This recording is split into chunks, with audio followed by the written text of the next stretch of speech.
എന്തൊക്കെ കടന്നിട്ടാണ് ഇവിടം വരെ എത്തിയത്? 2008 ശേഷം പെട്ടെന്ന് ഒരു വളരെ പെട്ടെന്നായിരുന്നു അവിടെ ലിബറലാക്കിയത്. അപ്പോൾ ഒരുപാട് പിള്ളേർ എന്നെയാണ് കോൺടാക്ട് ചെയ്തിട്ടുണ്ടായിരുന്നത്. അപ്പോൾ ഞാനത് എന്ത് ചെയ്തു, ഞാൻ അവർക്ക് യൂണിവേഴ്സിറ്റീസും അതേപോലെ നമ്മുടെ ഒരു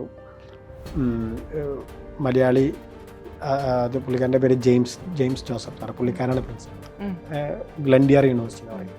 അപ്പോൾ ഞാൻ ആ യൂണിവേഴ്സിറ്റിയിലോട്ട് കുറച്ച് പിള്ളേരെ ഞാൻ റെഫറൻസ് ചെയ്ത് കൊടുത്തു. പക്ഷെ അന്ന് എനിക്കൊരു സാലറിയുടെയോ പേയ്മെൻറ്റ് അങ്ങനെയൊന്നും ഉണ്ടായിരുന്നില്ല. പക്ഷേ ഞാൻ സജസ്റ്റ് ചെയ്ത യൂണിവേഴ്സിറ്റിയിലോട്ട് വന്നിട്ട് അവർ കോഴ്സ് സക്സസ്ഫുള്ളി കംപ്ലീറ്റ് ചെയ്തപ്പോൾ അവർ പറഞ്ഞ പക്ഷേ കോഴ്സ് സക്സസ്ഫുള്ളി കംപ്ലീറ്റ് ചെയ്തു. പിന്നെ അതിൽ എനിക്ക് പാർട്ട് ടൈം കിട്ടി, വന്നത് നല്ലൊരു ഡിസിഷനായി. അപ്പോൾ ഒരു അപ്രീസിയേഷൻ കിട്ടി. അപ്പോൾ എനിക്ക് തോന്നി വൈ വി കാൻഡ് ഇതൊരു ബിസിനസ്സായിട്ട് ചെയ്തിടാം.